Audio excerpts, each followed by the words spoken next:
Hi friends, నేను మీ అంజని. మరి ఈరోజు మన హర్రర్ వీడియోలోకి వెళ్ళబోయే ముందు నాదొక చిన్న రిక్వెస్ట్.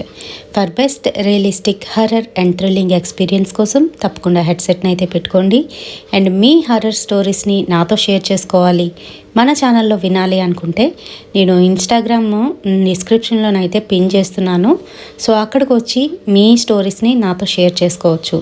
మీరు పంపించవలసిన ఫార్మాట్ ఏ విధంగా ఉండాలి అని అంటే మీ పేరు, అలాగే మీ ఊరి పేరు, ఆ తర్వాత మీరు దేని గురించి ఆ స్టోరీని రాస్తున్నారో అనేది 2 లైన్స్లోనైతే ఇవ్వండి. అది హర్రరా, థ్రిల్లరా, లేదంటే బ్లాక్ మ్యాజిక్ గురించా అనేసి ఆ తర్వాత మీ స్టోరీని అయితే రాసుకురండి.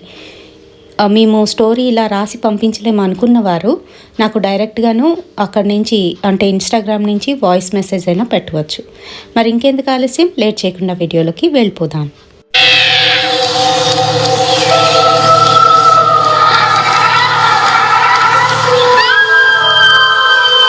సో ఈరోజు మనం చెప్పుకోబోయే ఈ రియల్ స్టోరీ కేరళకు సంబంధించినది. కొల్లం డిస్టిక్లోనైతే జరిగింది. రంజని అనే ఒక అమ్మాయికి ట్విన్స్ అయితే పుట్టారు. రంజని వాళ్ళ అమ్మ సంతమ్మ.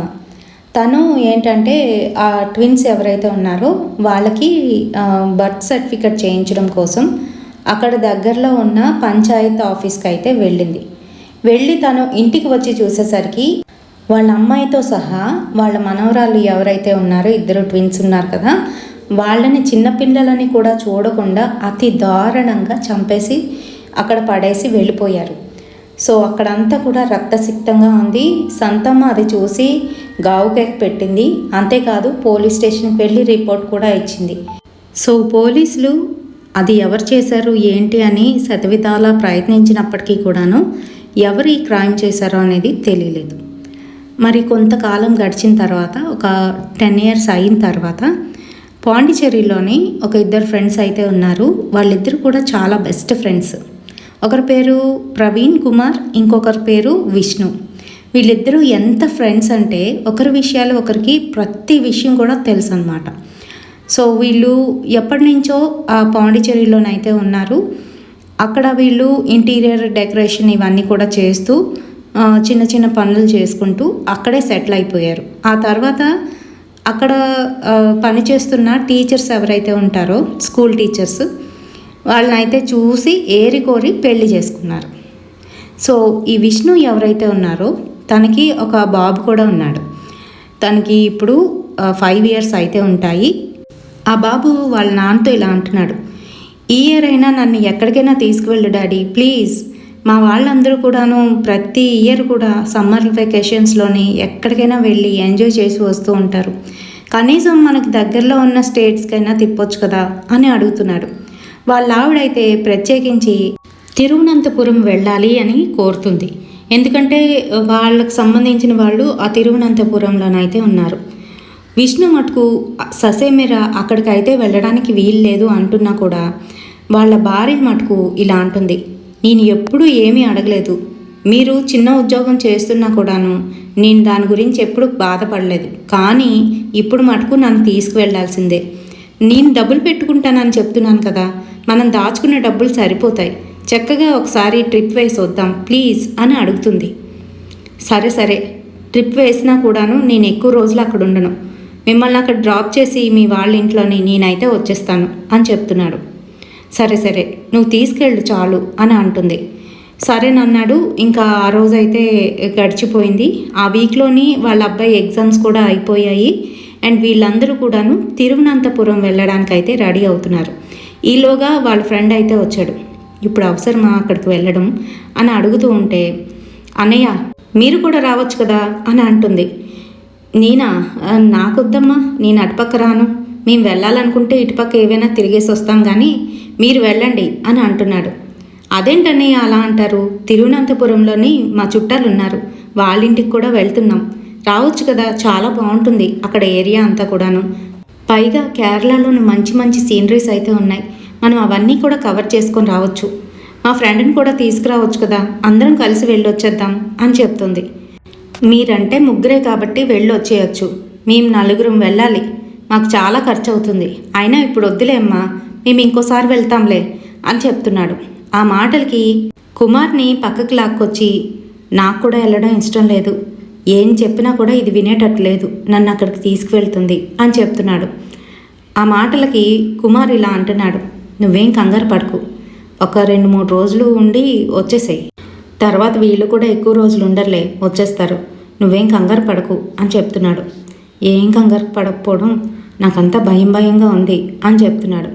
మొత్తానికి వాళ్ళు అక్కడి నుంచి ట్రైన్ మీద కేరళకి అయితే వచ్చేసారు. తిరువనంతపురం వచ్చిన తర్వాత వాళ్ళ చుట్టాలింటికి అయితే తీసుకువెళ్ళింది. వాళ్ళ ఆవిడ్ని చూస్తూ వద్దు వద్దు అంటే తీసుకొచ్చావు, ఇక్కడ మీ చుట్టాలింట్లో నేను ఎంతకాలం ఉండగలను, బాగుంటుందా అని అంటే అలా ఏం లేదు, వాళ్ళు చాలా క్లోజు, చూడండి మీతో ఎంత బాగా కలిసిపోతారో అంటూ లోపలికైతే తీసుకువెళ్ళింది. రియాకి అన్నయ్య వరుస అయిన శంభు అయితే వచ్చి, అబ్బా వచ్చేసారా, రండి రండి, బావగారు ఎలా ఉన్నారు అని పలకరిస్తున్నాడు ఏదో తెలిసినట్టుగా. అయినా కూడా మొహం చిట్లించుకుంటూ బాగానే ఉన్నాం అని చెప్తున్నాడు విష్ణు. లోపలికి రండి అని లోపలికి అయితే తీసుకువెళ్ళారు. ఏమ్మా ఈ అన్నయ్యని చూడడానికి ఇన్ని సంవత్సరాలు పట్టిందా నీకు అని అడుగుతూ ఉంటే రియా మటుకు అదేం లేదన్నయ్య, పాండిచేరిలోని మాకు కొంచెం వర్క్ ఎక్కువ అయ్యి ఉండి ఈయనకి కూడా అస్సలు సెలవులు ఉండకపోవడం వలన రాలేకపోయాం, ఏమీ అనుకోవద్దు, ఇదిగో ఇప్పుడు వచ్చాం కదా, ఇంకా ఎప్పుడూ వస్తూనే ఉంటాంలే, సమ్మర్ అయితే మీ ఇంట్లోనే అని చెప్తుంది. ఆ మాటలకి విష్ణుకి కోపం వచ్చేస్తుంది. కానీ తన కోపాన్ని కంట్రోల్ చేసుకొని అలానే కూర్చున్నాడు. రండమ్మా మీకోసం ఒక రూమ్ని అయితే ఏర్పాటు చేశాం అదిగో అంటూ వాళ్ళ ఇంటికి కొంచెం దూరంలోనే వేరొక ఇల్లు అయితే ఉందన్నమాట. మరి కేరళలోని తోటల మధ్యలో ఇల్లు కట్టుకోవడం అలవాటైందే. తిరువనంతపురంలోని కూడాను అదే విధంగా వాళ్ళైతే ఇల్లునైతే కట్టుకోవడం జరిగింది. పెద్ద తోటలాగా ఉండి మధ్యలో ఇల్లు అయితే ఉంటుంది. ఆ తర్వాత కొంచెం దూరంలోని ఎవరైనా వస్తే వాళ్ళని ఉంచడానికి గెస్ట్ హౌస్ లాగా అయితే ఉండేదన్నమాట. అయితే శంభు వాళ్ళ ఆవిడ కూడా వచ్చి, ఏమ్మా ప్రయాణం బాగా జరిగిందా, రండి రండి మీకోసం అక్కడ అన్ని ఏర్పాట్లు కూడా చేయించాను, మీరు రిలాక్స్ అవ్వండి, ఈలోగా నేను వంటకు అన్ని ఏర్పాట్లు చేయించి అప్పుడు పిలుస్తాను అని చెప్తుంది. సరేనంటూ వీళ్ళైతే ఆ గెస్ట్ హౌస్ లాంటి ఆ ఇంట్లోకి అయితే వెళ్ళారు. వెళ్ళి ఫ్రెష్ అయితే అవుతున్నారు. ఈలోగా వాళ్ళ అబ్బాయి నాన్న నేను ముందు అంటూ బాత్రూంలోకి అయితే వెళ్ళిపోయాడు. వీడొకడు అనుకుంటూ అక్కడ కూర్చొని, నేను ఎక్కువ రోజులు ఉండను, 3 రోజుల్లో నేను వెళ్ళిపోతాను, మీరిద్దరూ అన్నీ తిరగాల్సినవి చూసుకోవాల్సినవి చూసుకొని వచ్చేసేయండి అని కోపంగా చెప్తున్నాడు విష్ణు. ఏంటండి అంత కోపం, మా వాళ్ళు చూసారా ఎంత బాగా మాట్లాడుతున్నారో, మీకెందుకు కోపం వస్తుంది అని అడుగుతుంది. మరి రాదా, అయినా నాకు తెలియదు కదా వీళ్ళెవరు కూడాను, కనీసం పరిచయం కూడా లేనప్పుడు ఎలా ఇక్కడికి తీసుకొచ్చి వీళ్ళింట్లో ఉండమని చెప్తావు అని అంటూ ఉంటే, వాడు నాకు అన్నయ్య అవుతాడండి, చిన్నప్పుడు ఇద్దరం కలిసి ఈ ఊర్లోనే తిరిగేవాళ్ళం, అలాంటిది పెళ్ళయిన తర్వాత ఒక్కసారి కూడా వాడిని చూడడానికి రావడం అవ్వలేదు, ఇదే మొదటిసారి, వాడు చూసారా నన్ను చూసి ఎంత సంతోషపడిపోతున్నాడో, వాడి కళ్ళల్లో ఆనందం చూసారా, నాకు కూడా అలానే ఉందండి, ఈ తిరువనంతపురం ఎంత బాగుంటుందో తెలుసా, అంతేకాదు కేరళ చూడడానికి తిరగడానికి మంచి ప్లేసు, మీకు కూడా తెలుసు కదా అని చెప్తుంది. సరే సరే ఏదైనా మీరే వెళ్ళండి, మీరే చూసుకోండి, నేను మటుకు వచ్చేదే లేదు అంటూ భీష్మించు కూర్చున్నాడు. ఈలోగా కొడుకైతే బాత్రూంలో నుంచి బయటకు వచ్చేశాడు. తిను కూడా ఫ్రెష్ అప్ అవ్వడానికి అయితే లోపలికి వెళ్ళాడు. లోపలికి వెళ్ళి ఫ్రెష్ అయ్యి బయటకు వచ్చిన తర్వాత వాళ్ళ ఆవిడ అక్కడ కనిపించలేదు. మీ అమ్మ ఎదురా అని అడుగుతూ ఉంటే, ఇప్పుడే మామయ్య వచ్చి తీసుకువెళ్ళాడు నాన్న, ఇదిగో ఆ తోటలోకి వెళ్ళినారు అని చెప్తున్నాడు. ఓహో అంటూ తన ఫోన్ తీసుకొని వెంటనే తన ఫ్రెండ్కి అయితే కాల్ చేశాడు. రే కుమార్, నువ్వేదో విధంగా నన్ను ఈరోజు రాత్రికి కానీ లేకపోతే రేపు తెల్లవారికి కానీ ఫోన్ చేసి అర్జెంటు వర్క్ ఉంది నువ్వు రావాల్సిందే అని చెప్పి కాల్ చేయరా, మీ చెల్లెలకి ఏదో ఒక అబద్ధం చెప్పి ఇక్కడి నుంచి అయితే ఎస్కేప్ అయిపోతాను అని అంటున్నాడు. సరే సరే నువ్వేం కంగారు పడకు, నేను అదే విధంగా చేస్తానులే అంటూ కాల్ కట్ చేశాడు. ఈలోగా తిరిగేసరికి అక్కడ వాళ్ళ ఆవిడ ఇంకా వాళ్ళ అన్నయ్య నించొని తినకాసే చూస్తున్నారు. అరే వీళ్ళు నా మాట వినేసారా ఏంటి, ఏంటి ఎక్కడికి వెళ్ళారు అని అడుగుతుంటే, ఇదిగో తోట చూపించడానికి అన్నయ్య తీసుకువెళ్ళాడు అంటూ కోపంగానైతే లోపలికి వచ్చింది.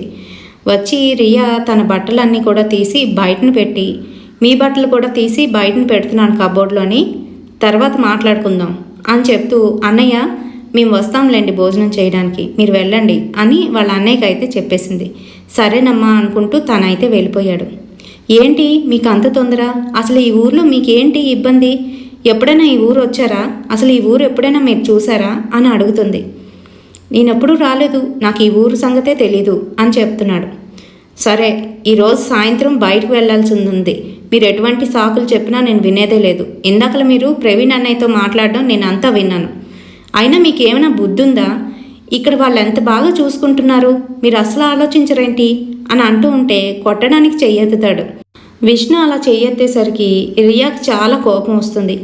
అసలు మీ ప్రాబ్లం ఏంటి? ఎందుకు అంత కోపంగా తయారవుతున్నారు? నార్మల్గా ఉండే మనిషి ఎందుకు ఇంత సీరియస్ అయిపోతున్నారు అని అడుగుతూ ఉంటే విష్ణు మటుకు ఏం లేదు అంటూ చిరాకు పడుతూ తనైతే బెడ్ మీదకి వెళ్ళి పడుకుని పోయాడు. భోజనం చేద్దాం రండి, ఫ్రెష్ అప్ అయ్యారు కదా పదండి అని అంటుంది.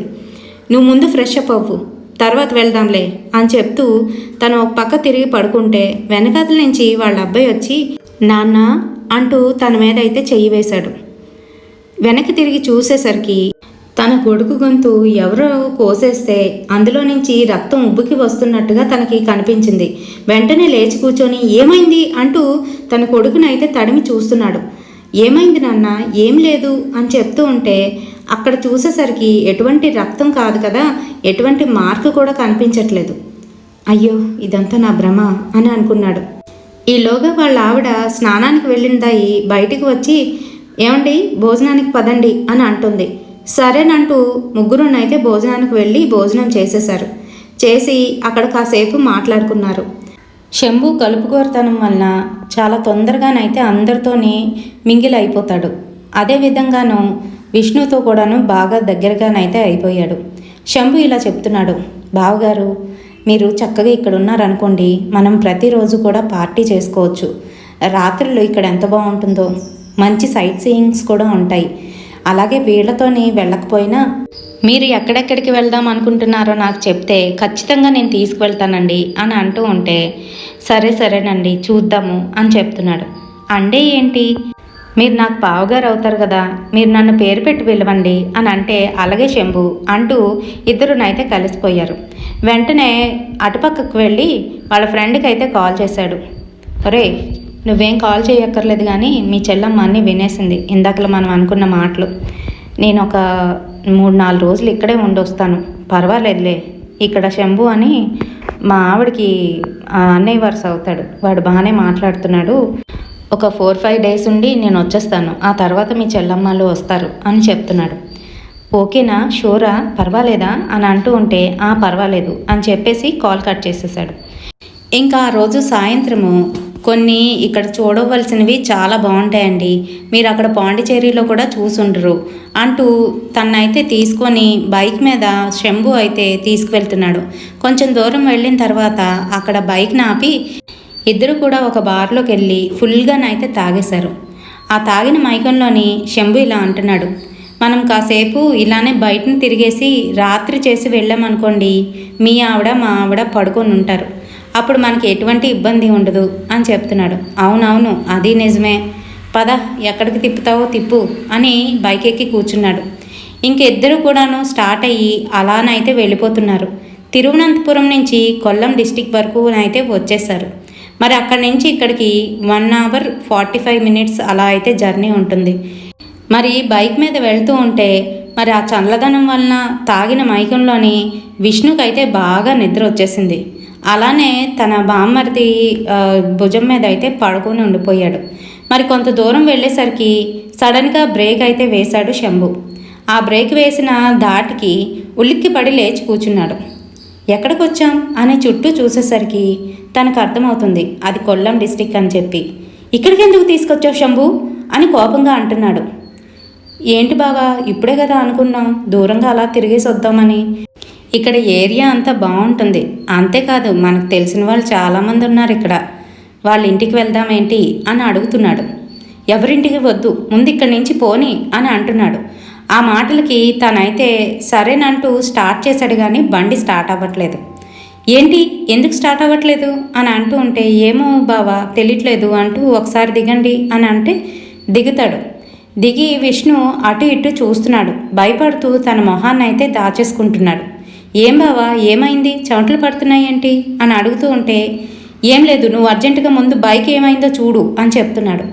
బైక్ అటు ఇటు ఊపి, ఏంటో తెలియట్లేదు బావా, ఎందుకు స్టార్ట్ అవ్వట్లేదో అర్థం కావట్లేదు, ఇక్కడ దగ్గరలోనే మనకు తెలిసిన వాళ్ళ మెకానిక్ షాప్ ఉంటుంది, అక్కడికి వెళ్దాం పదండి అని అంటూ ఉంటే విష్ణు మటుకు రుసరుసలు ఆడిపోతున్నాడు.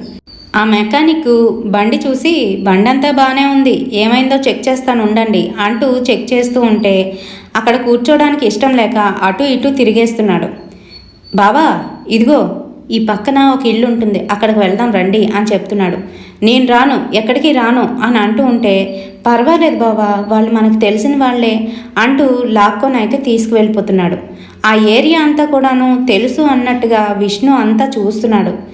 ఈ ఏరియా ఇంకా ఇలాగే ఉందా, అస్సలు మారలేదా అని అంటూ ఉంటే, ఈ ఏరియా మీకు ముందే తెలుసా అని అడిగాడు. లేదు లేదు, నాకేం తెలీదు, నేను ఎప్పుడో మీ చెల్లెలు అంటుంటే విన్నాను అంతే అని చెప్తూ వెళ్తున్నాడు. కానీ చెమటలు పట్టేస్తుంది, ఒళ్ళంతా కూడాను వణుకొచ్చేస్తుంది. మరి కొంత దూరం వెళ్ళేసరికి ఎవరో వచ్చి విష్ణు మీదకి ఎక్కి కూర్చున్నట్టుగా అనిపించింది, గాలిలాగా అనిపిస్తుంది. ఇంకంతే, ఒళ్ళంతా బరువెక్కిపోయి విష్ణు అక్కడే ఫిట్స్ వచ్చిన వాళ్ళలాగా కొట్టుకుంటూ నొరగలు కొక్కుకుంటూ కిందనైతే పడిపోయాడు. బాబా ఏమైంది ఏమైంది అంటూ తన చేతిలో ఉన్న తాళాల గుర్తు తీసి విష్ణు చేతిలో పెట్టి గట్టిగా అదిమి పట్టుకున్నాడు. అయినప్పటికీ కూడా విష్ణు వణుకు ఆగటం లేదు. అక్కడ మరి నలుగురిని పిలిచి జాగ్రత్తగా తీసుకురండి అంటూ మెకానిక్ షెడ్ దగ్గరికి అయితే తీసుకువచ్చాడు. ఈలోగా విష్ణుకి కొంచెం కూల్గా అనిపించింది. లేచి కూర్చున్నాడు. ఏం జరిగింది అని అడుగుతున్నాడు. అదేంటి బావా, మీకు ఫిట్స్ ఉందా అని అడిగితే, లేదు నాకేం ఫిట్స్ లేదే అని అంటే, మరి ఇప్పుడు అలానే పడిపోయారు మీరు అని చెప్తున్నాడు. అందుకే ఇక్కడ వద్దు, మనం ఇంటికి వెళ్ళిపోదాం అని అంటూ ఉంటే, సరే సరే బైక్ కూడా రిపేర్ అయిపోయింది పదండి అంటూ బైక్ మీద ఎక్కించుకొని తీసుకువెళ్తున్నాడు. అదేంటి బావా, ఇందాకలు ఎంతో తేలిగ్గా ఉన్నారు, ఇప్పుడు ఇంత బరువుగా అనిపిస్తున్నారేంటి అని అడుగుతున్నాడు. బరువుగానా, నేనేం బరువుగా లేనే, ఇందాకల్లానే ఉన్నాను, నీకే కొంచెం మత్తు ఎక్కువైనట్టుంది, అందుకే అలా అనిపిస్తున్నాను అని అంటే, ఆ మాటలకి శంభు, ఓహో నేను తాగాను కదా, నాకు కూడా అందుకే ఇలా అనిపిస్తుందేమో అంటూ ముందుకైతే వెళ్ళిపోతున్నాడు. మరి కొంత దూరం వెళ్ళేసరికి వాళ్ళ ఇల్లు అయితే వచ్చేసింది. ఇద్దరు కూడాను ఇంటికి 12:30కి అయితే చేరుకున్నారు. వాళ్ళావిడ వీళ్ళావిడ పడుకొని ఉంటారులే అని చెప్పేసి లోనికి వెళ్ళి చూసేసరికి పిల్లలతో సహా అందరూ తెలిగేసే ఉన్నారు. ఏంటి ఎక్కడికి వెళ్ళిపోయారు, ఏమైంది అని అంటూ ఉంటే, మరో పక్క రియా మటుకు వాళ్ళ ఆయన్ని చూసి, ఎక్కడ పడిపోయారు, దెబ్బలేంటి అని అడుగుతుంది. అదేమీ లేదు, మీరేం ఇంకా పడుకోలేదు అని అంటే, లేదు మీకోసమే వెయిట్ చేస్తున్నాం, రండి భోజనం చేద్దాం అని పిలుస్తున్నారు. మేము కొంచెం ఎక్కువగా తాగేసాం, భోజనం ఏమీ చేయలేం కానీ పడుకుంటాం కాస్త అని చెప్తున్నారు. ఓహో, ఈ ఊరికి రాను, ఇక్కడ ఉండలేను, చెయ్యలేను అని చెప్పి ఇప్పుడు వచ్చిన తర్వాత మా అన్నయ్యతో కలిసి ఇదా మీ నిర్వాకం అని అంటుంది. మరో పక్క వాళ్ళ ఆవిడ, ఏంటండి ఇది, అన్నయ్య గారికి ఎందుకు తాగించారు, మీరు తాగితే తాగారు కానీ, అయినా ఎక్కడికి వెళ్ళారు అని అంటూ ఉంటే, కొల్లం వరకు వెళ్ళొచ్చామే, సరదాగా బావగారికి ఇక్కడ ఉన్నవన్నీ కూడా చూపిద్దామని వెళ్ళాం అంతే, సరే పదండి అందరం వెళ్ళి పడుకుందాం అని చెప్తూ ఉంటే, వీళ్ళు మటుకు వెనకాతల ఉన్న ఆ ఇంటి వైపు అయితే వెళ్తున్నారు. ఈలోగా ఇలా తూలిపోతూ విష్ణు అయితే అసలు నడలేకపోతున్నాడు. తన్ని ఒక భుజాన్న వేసుకొని వాళ్ళ ఆవిడ మరో భుజాన్న వాళ్ళ అన్నయ్య, బావగారు జాగ్రత్త అని చెప్పుకుంటూ తీసుకువెళ్తున్నాడు. ఈలోగా మెల్లగా విష్ణు అటు ఇటు అయితే చూస్తున్నాడు. దూరంగా ఎవరో ఒక నల్లటి ఆకారం నించొని విష్ణు కాసి చూస్తున్నట్టుగా కనిపించింది. ఆ చెట్లు చేమల్లోని ఎవరు అక్కడ ఉంటారు ఈ సమయంలో అంటూ విష్ణు మళ్ళీ తీక్షణంగా చూసేసరికి అక్కడ ఎవరో ఒక అమ్మాయి నల్లటి దుస్తులు వేసుకొని ముసుగు వేసుకొని నించున్నట్టుగా కనిపించింది. ఎవరక్కడ, ఎవరు ఎవరు నువ్వు అని అంటూ ఉంటే, ఎవరండి ఎక్కడ చూస్తున్నారు అని వాళ్ళు కూడా అటుపక్క చూసేసరికి అక్కడ ఎవరూ లేరండి, మీ భ్రమ, పదండి అంటూ లోపలికైతే తీసుకువెళ్ళి మంచం మీద అయితే పడేశారు. అన్నయ్య మీరు ఇంక వెళ్ళండి, మీ పరిస్థితి కూడా అలానే ఉంది, నేను చూసుకుంటానులేండి పర్వాలేదు అని చెప్తుంది. ఓ పక్క వాళ్ళ అన్నయ్య అయితే సరేనమ్మా అనుకుంటూ వెళ్ళిపోయాడు. ఇంకా తన కాళ్ళకున్న చెప్పులు అవి కూడా తీసేసి, ఏంటండి ఇది, పరా ఇంటికి వచ్చినప్పుడు ఇలానే నా చేసేది అంటూ సరేనని తన మొహం అంతా కూడా ఒకసారి తుడిచేసి బాబుని పక్కన వేసుకొని మరో మంచం మీద అయితే పడుకుంది. ఈలోగా తన పక్కకి ఎవరో వచ్చి పడుకున్నట్టుగా అనిపించింది. వెంటనే లేచి కూర్చున్నాడు విష్ణు. ఏమైంది, ఎందుకు లేచారు అని అడుగుతూ ఉంటే, ఏం లేదు, నువ్వు ఇప్పుడు ఏమైనా నా పక్కన వచ్చి పడుకున్నావా అని అడిగాడు. నేనా, సమస్య లేదు. ఆ కంపు భరించడం నా వల్ల కాదు బాబు. అయినా ఇక్కడ ఉన్నంతకాలం మీ పక్కన పడుకునేదే లేదు. పరా ఇంటికి వచ్చినప్పుడు ఇలానైనా బిహేవ్ చేసేది? అయినా ఏంటండి అంతలా తాగేశారు అని అంటూ ఉంటే, అబ్బా నువ్వు ఆగవే అంటూ మళ్ళీ పడుకుని పోయాడు. సరేనంటూ రియా బాబుని పడుకోబెడుతూ తను కూడా పడుకుంటూ ఉంటే, ఈలోగా మళ్ళీ ఎవరో పక్కన వచ్చి పడుకొని గట్టిగానైతే ఈసారి గొంతు నులిమేస్తున్నారు. వదిలించుకోవడానికి ఎంత ప్రయత్నిస్తున్నా కూడాను విష్ణు గొంతు మటుకు వదలట్లేదు. ఆ నొప్పికి తట్టుకోలేక గట్టిగానైతే బయటికి అరిచేస్తున్నాడు. వదులు, నన్ను వదులు వదులు అని గట్టిగా అరుస్తున్నాడు. ఏమండి, ఏమైందండి అంటూ రియా పక్కకి తిరిగి చూసేసరికి తన గొంతుని తన చేతులతో తానే నొక్కుంటూ గట్టిగా అరిచేస్తున్నాడు. ఏమండి, ఏమైంది మీకు అంటూ తన చేతులను అయితే పక్కకి లాగేస్తుంది రియా. ఏం లేదు, ఎవరు నా గొంతు నులిమేస్తున్నారు అని చెప్తున్నాడు. ఎవరు నులుముతారు, మీరే నులుముకుంటున్నారు. అయినా మీకు పిచ్చి పట్టింది. ఇలాంటి డ్రింకులు తాగితే మరి అలాగే జరుగుతుంది. కామ్గా పడుకోండి అంటూ కోప్పడుతూ తను కూడా వెళ్ళి పడుకుండిపోయింది. ఈసారి విష్ణుకైతే అస్సలు నిద్ర పట్టట్లేదు. ఏం జరుగుతుంది ఇక్కడ అని భయపడిపోతున్నాడు. మరో పక్కకు తిరిగి పడుకుంటే ఈసారి ఎవరో ఒక చిన్నపిల్లలు ఇద్దరు వచ్చి తన్నైతే లేపుతున్నారు. ఎవరు అని లేచి చూసేసరికి ఇద్దరు పిల్లలు గొంతులు కోసేసి ఉన్నాయి. వాళ్ళ గొంతులో నుంచి రక్తము ధారాపాతంగానైతే వస్తుంది. నాన్నా, నాన్నా, మమ్మల్ని గుర్తుపట్టలేదా అని అడుగుతున్నారు. ఆ మాటలకి టక్కును లేచి కూర్చున్నాడు. చుట్టూ అంతా చూసుకున్నాడు కానీ ఎక్కడా ఆ పిల్లలు కనిపించలేదు. ఏంటిలా అంటూ భయపడిపోతూ చెమటలు కారుతుంటే వాటిని తుడుచుకుంటూ నిద్ర పట్టక అటు ఇటు చూస్తున్నాడు. ఇంక ఇక్కడ ఉండకూడదు, వెళ్ళిపోవాలి అని అనుకుంటున్నాడు. ఇంకా తెల్లవారేసరికి రియానైతే లేపుతున్నాడు. రియా, రియా, నేను ఇక్కడ ఉండలేనమ్మా, ఏమీ అనుకోవద్దు, సారీ, నేను వెళ్ళిపోతాను అని చెప్తున్నాడు. ఏమైందండి తెల్లవారే మీకు? రాత్రి అంతా కూడా వాడితోని బాగానే తిరిగారుగా. ఈరోజు కూడా ఎక్కడికో తీసుకువెళ్తాడులేండి. ఈ రోజంతా ఎంజాయ్ చేసి రేపో ఎల్లుంటో వెళ్దురు.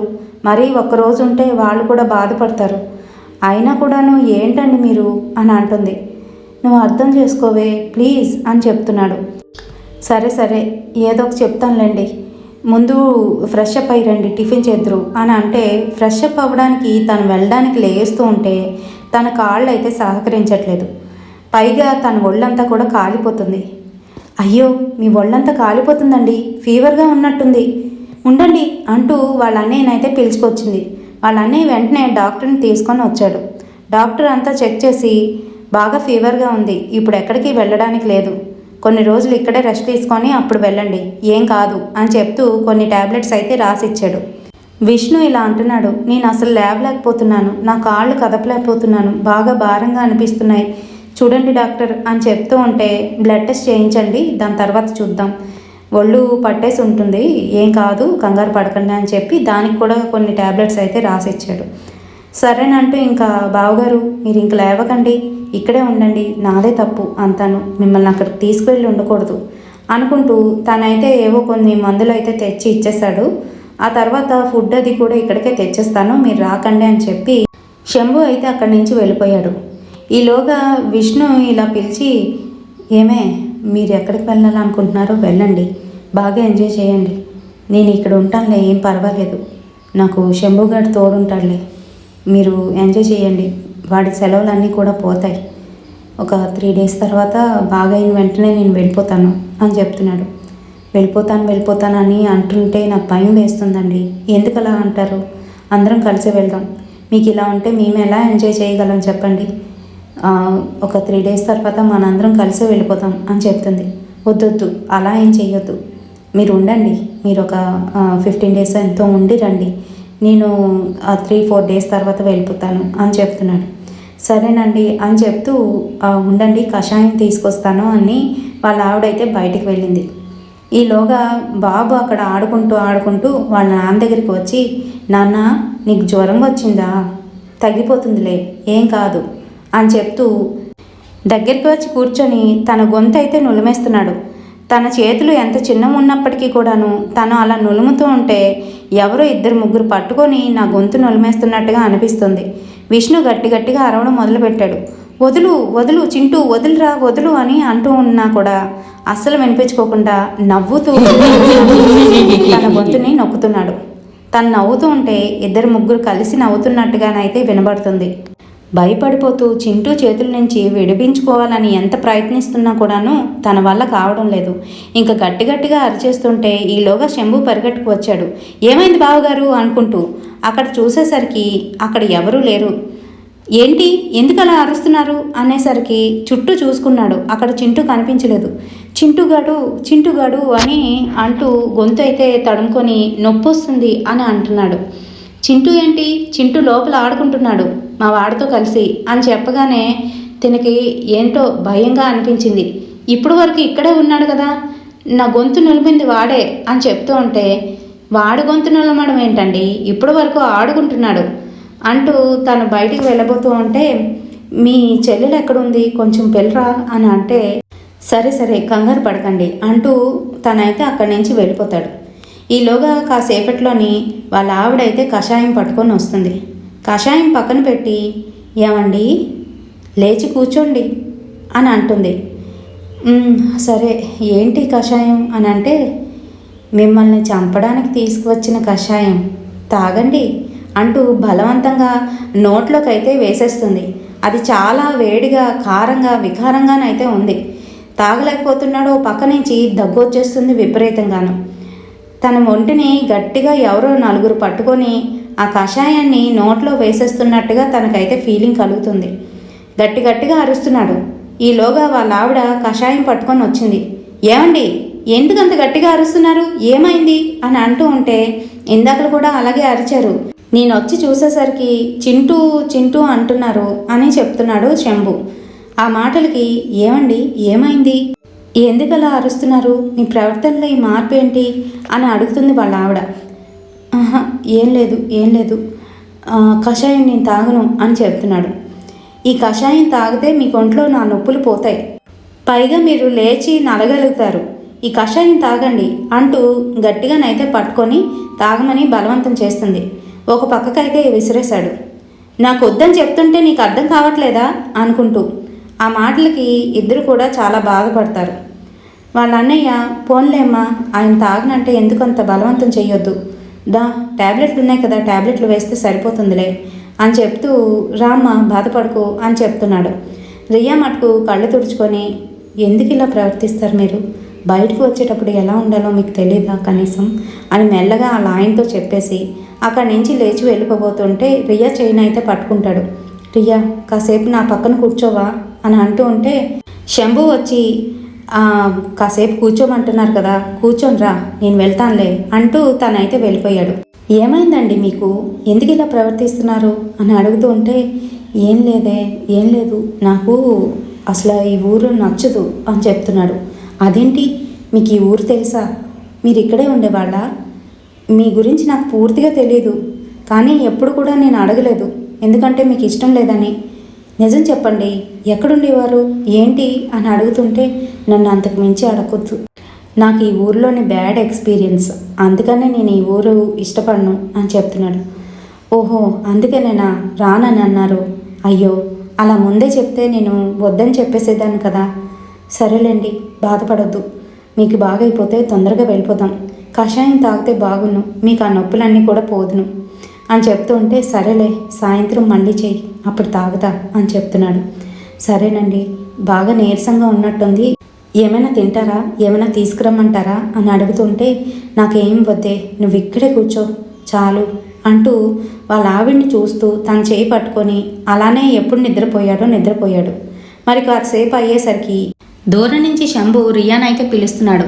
రియా ఒకసారి రామ్మ పనుంది అని అంటూ ఉంటే సరే అని ఇదిగో వస్తున్నా అంటూ తన చెయ్యి వదిలేసి తనైతే లోపలికి వెళ్ళిపోతుంది. ఈలోగా అక్కడ ఎవరూ లేరు. కొంతసేపటికి ఎందుకో సడన్గా మెలకువ వస్తుంది విష్ణుకి. చుట్టూ చూసేసరికి అక్కడ ఎవరూ లేరు. పైగా తన చుట్టూ కాళ్ళ దగ్గర ఒక నల్లటి ఆకారం అయితే కూర్చొని ఉంది. విష్ణు కాసే చూస్తూ అని నవ్వుతూ కనిపించింది. అంతేకాదు ఇరువైపులా కూడాను ఇద్దరు చిన్నపిల్లలు అయితే చేతుల్ని గట్టిగా పట్టుకున్నారు. దివిల్, ఎలా ఉన్నావు? బాగున్నావా? నన్ను గుర్తుపట్టావా? ఇదిగో మన పిల్లలు, వెళ్ళిపోదాం రా, మనందరం కలిసి హాయిగా ఉందాం అని చెప్తుంది. ఆ మాటలు వినేసరికి ఒళ్ళంతా చెమటలు పట్టేసి అరుద్దామని చూస్తున్నా కూడా ఈసారి తన నోట్లో నుంచి ఒక్క మాట కూడా రావట్లేదు. ఇంకా అక్కడి నుంచి కదిలిపోతూ వణికిపోతూ ఎలా అయినా ఇక్కడి నుంచి పారిపోవాలని అయితే ప్రయత్నిస్తున్నాడు. తను శతవిధాలా ప్రయత్నిస్తున్నా కూడాను ఏమాత్రం కదలట్లేకపోతున్నాడు. పైగా అక్కడ కూర్చున్న ఆ నల్లటి ఆకారం తన కాళ్ళని పట్టుకొని పైకైతే ఎక్కేస్తుంది. తన మొహంలో మొహం పెట్టి, బాగున్నానా, చాలా బాగున్నానా అంటూ మాట్లాడుతూ తన గొంతు దగ్గర అయితే గట్టిగా కొరికేసి అక్కడి నుంచి తన పళ్ళతోని రక్తాన్ని అయితే జుర్రేస్తుంది. ఆ నొప్పికి విలవిల్లాడిపోతున్నాడు. కళ్ళు పైకి తేలిపోయాయి. నోట్ల నుంచి చొంగ కారిపోతుంది. తను లేవలేని పరిస్థితి. మరో పక్క చేతులు రెండు కూడాను గట్టిగా కొరికేస్తూ అక్కడి నుంచి చిన్నపిల్లలు రక్తాన్ని జుర్రేస్తున్నారు.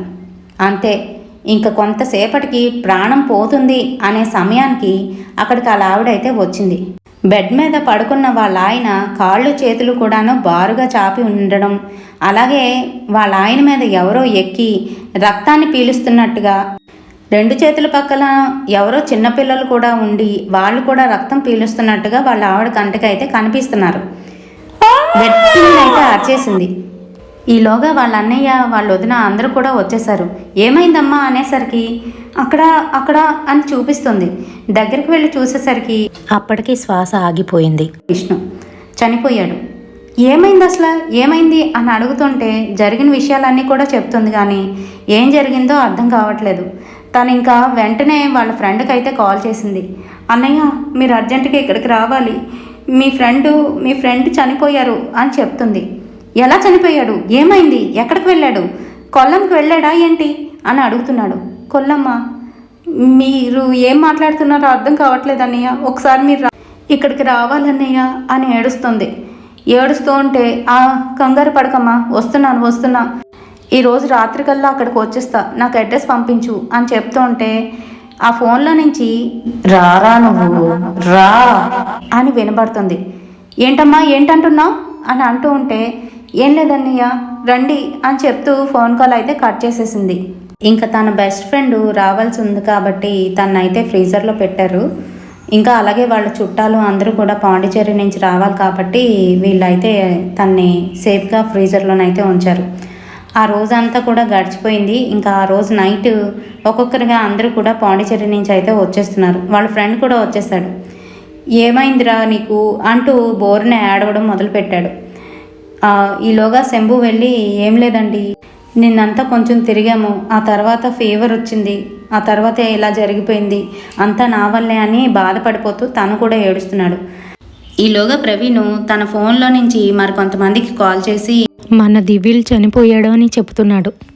వెనక నుంచి వింటున్న వాళ్ళ ఆవిడ దివిల్ ఎవరన్నయ్య అని అంటూ ఉంటే ఏం లేదమ్మా ఏం లేదు, వీడిని సరదాగా చిన్నప్పుడు అలా పిలుచుకుండేవాళ్ళం అంతే అని చెప్తూ ఫోన్ కాల్ అయితే కట్ చేసేసాడు.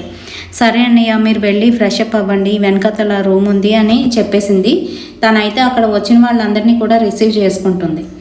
ఈలోగా ఆ రూమ్లోకి అయితే వెళ్ళాడు. వెళ్ళి ఫ్రెష్ అప్ అయి బయటికి వచ్చేసరికి తన చుట్టూ కూడాను అదే నీడ, అదే పిల్లలు గట్టిగానైతే పట్టుకున్నారు. ఇంకా ప్రవీణ్ కూడాను అదే అపస్మారక స్థితిలోకి అయితే వెళ్ళిపోయాడు. ఇంకా ప్రవీణ్ గట్టిగా అరుస్తూ ఉంటే అక్కడ ఉన్న జనమంతా కూడాను ఏంటి అరుపులు, ఎవరు అరుస్తున్నారు అంటూ వెనక్కి అయితే పరిగెట్టి వెళ్ళి చూశారు. అప్పటికే ప్రవీణ్ అపస్మారక స్థితిలోనైతే ఉన్నాడు. వెంటనే అంబులెన్స్ కాల్ చేసి తననైతే హాస్పిటల్కి షిఫ్ట్ చేశారు. హాస్పిటల్లో ఉంటున్న ప్రవీణ్ రేపో మాపో అన్నట్టుగా అయితే అయిపోయాడు. ఆ మర్నాడే విష్ణు అంత్యక్రియలు అయితే పూర్తి చేశారు. పూర్తి చేసిన వెంటనే రియా ప్రవీణ్ వాళ్ళ ఆవిడకి కాల్ చేసి ఇలా జరిగిన విషయం అంతా కూడా చెప్పింది. వెంటనే వాళ్ళ ఆవిడ నేను వస్తున్నా అంటూ తను కూడా బయలుదేరింది. ఇంకా ఆ రోజు గడిచిపోయింది. మర్నాడు ప్రవీణ్ వాళ్ళ ఆవిడైతే హాస్పిటల్కి చేరుకుంది. అంతేకాదు రియా కూడా అక్కడికి వచ్చింది. అసలు ఏమైంది అన్నయ్య, ఎందుకు ఇలా అయిపోయారు, ఏం జరిగింది మీకు అక్కడ అని గట్టిగానైతే అడుగుతూ నిలదీస్తుంది. ఇంకా ప్రవీణ్కి కూడా అర్థమైపోయింది నేను కూడా చనిపోబోతున్నాను అని. వెంటనే వాళ్ళ ఆవిని పిలిచి అలాగే రియాని పిలిచి, మేము చేయకూడని ఒక తప్పు అయితే చేశాము, మమ్మల్ని మీరు క్షమించగలిగితే క్షమించండి, కానీ చనిపోయే ముందు నిజం చెప్తే మంచిదని నేను చెప్తున్నాను అంటూ వాంగ్మూలం ఇచ్చినట్టు ఇలా అయితే చెప్పసాగాడు. అప్పుడు మాకు 25 ఏళ్ళు అయితే ఉంటాయి. మా పేర్లు ఇవి కాదు. వాడి పేరు దివిల్, నా పేరు రంజిత్. మేము పేర్లు మార్చుకొని మరొక ఊర్లో ఉండడానికి గల కారణం ఆ అమ్మాయి. ఈ దివిల్ గడు కోలంలో ఉండేటప్పుడు అక్కడ పక్కింటి అమ్మాయిని చూసి మనసు పడ్డాడు. ఆ అమ్మాయి చిన్నదై, వీడికన్నా చాలా చిన్నదై, అయినప్పటికీ కూడాను అమ్మాయి కూడా ఇష్టపడడంతో ఇద్దరూ చాలా సఖ్యంగానైతే తిరుగుతూ ఉండేవారు. ఈ విషయాలేవి నాకు తెలీదు, ఎందుకంటే అప్పటికే వీడు లీవ్ పెట్టుకొని ఇక్కడికి రావడం అయితే జరిగింది. మేమిద్దరం అప్పుడు ఆర్మీలోనైతే పనిచేస్తూ ఉండేవాళ్ళం. అయితే కొంతకాలానికి వాళ్ళిద్దరి స్నేహం ఎంతలాగా ముదిరిపోయింది అని అంటే, స్నేహం అలా ప్రేమగా మారిపోయింది. వాళ్ళిద్దరూ పెళ్లి చేసుకుందామనే ఒప్పందానికి కూడా వచ్చేసారంట. మంచి చెడు చెప్పేందుకు మాకు పెద్దవాళ్ళు ఎవరూ లేరు, నాకు ఎవరు లేరు, వాడికి ఎవరు లేరు. అయితే వాడు మటుకు ఒక రాంగ్ స్టెప్ అయితే వేశాడు. ఆ తర్వాత అమ్మాయి ప్రెగ్నెంట్ అని తెలిసి అమ్మాయికి అది అబార్ట్ చేసుకోమని చెప్పాడట. అమ్మాయిని మోసం చేశాడు. అది తెలుసుకున్న ఆమె పోలీసుల దాకా వెళ్ళింది. అంతేకాదు దివ్యులు DNA టెస్ట్ చేయించుకోవాలి అని కోరితే మటుకు అక్కడ ఉండకుండా మెల్లగా ఆర్మీ దగ్గరికి అయితే వచ్చేసాడు. ఆ తర్వాత నన్ను అక్కడికి పంపించి వాళ్ళతో సఖ్యంగా ఉండమని అయితే చెప్పాడు. నేను అదేవిధంగా వాళ్ళకి ఒక హాస్పిటల్లో కనిపించి వాళ్ళతోనే ఉంటూ వాళ్ళ విషయాలన్నీ కూడా చేరవేస్తూ ఉండేవాడిని. అంతేకాదు అమ్మాయికి 2 కమల పిల్లలు పుట్టారు. ఆ తర్వాత విషయం అంతా కూడా చెప్పాను. ఇంకా పిల్లలు పుట్టిన తర్వాత వాళ్ళు ఖచ్చితంగా వీడి మీద కేసు అయితే వేస్తారు. నాకు అది తెలిసి వెంటనే వాడికి విషయం అంతా కూడా తెలియజేశాను. ఆ తర్వాత వాళ్ళ అమ్మకి పంచాయతీ ఆఫీస్కి వెళ్ళి పిల్లలిద్దరి డేట్ ఆఫ్ బర్త్లు చేయించుకొని వస్తే దాని మీద కేసు వేస్తే ఇంకా స్ట్రాంగ్ అవుతుంది అని చెప్పి వాళ్ళ అమ్మనైతే ఆ రోజు అక్కడి నుంచి పంపించేశాం. ఆమె వెళ్ళడంతోనే ఇంటి వెనక నుంచి వాడు కూడా వచ్చి ఇద్దరం కలిసి కసాయిల్లాగా ఆమెను చంపేయడమే కాకుండా ఆ పిల్లలిద్దరినీ కూడా గొంతు కోసి చంపేశాం. మరి అక్కడి నుంచి పరారయ్యి పాండిచేరి వచ్చేసి ఇలా ఇంటీరియర్ డెకరేషన్స్ చేసుకుంటూ మిమ్మల్ని పెళ్లి చేసుకోవడం జరిగింది అని చెప్పి కన్ను మూసేశాడు రంజిత్.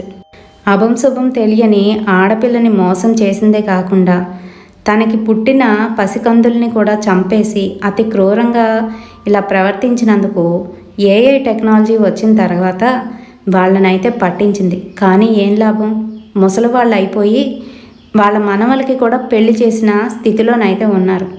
మరి అటువంటి అమ్మాయికి 5 సంవత్సరాలు కష్టపడి వాళ్ళ అమ్మ పోరాటం చేసినప్పటికీ కూడాను న్యాయం జరగలేదు. ఆ తర్వాత 19 సంవత్సరాలు అయిన తర్వాత ఇప్పుడు న్యాయం అయితే జరిగింది అని అంటున్నారు. మరి ఇందులోని ఎంతవరకు న్యాయం ఉందండి?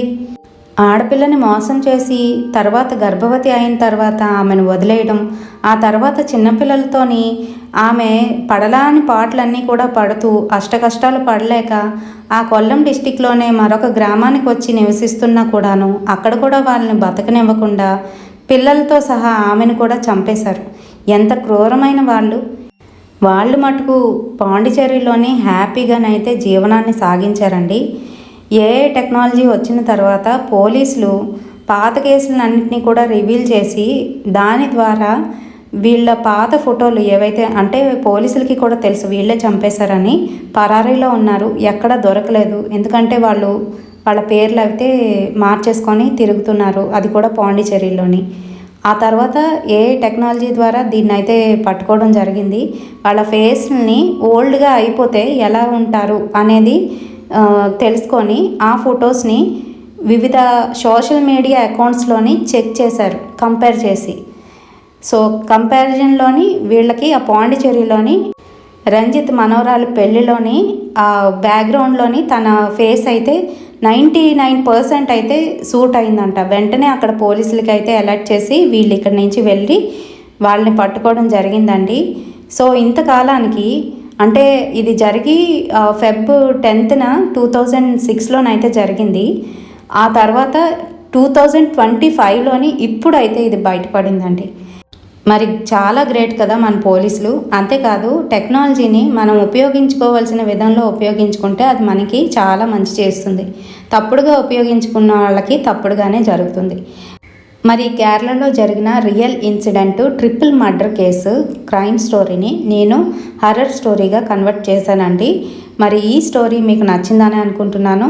నచ్చితే తప్పకుండా ఒక లైక్ అయితే వేయండి. రేపటి హర్రర్ స్టోరీతోని మళ్ళీ మీ ముందుకు వచ్చేస్తాను. Until then bye.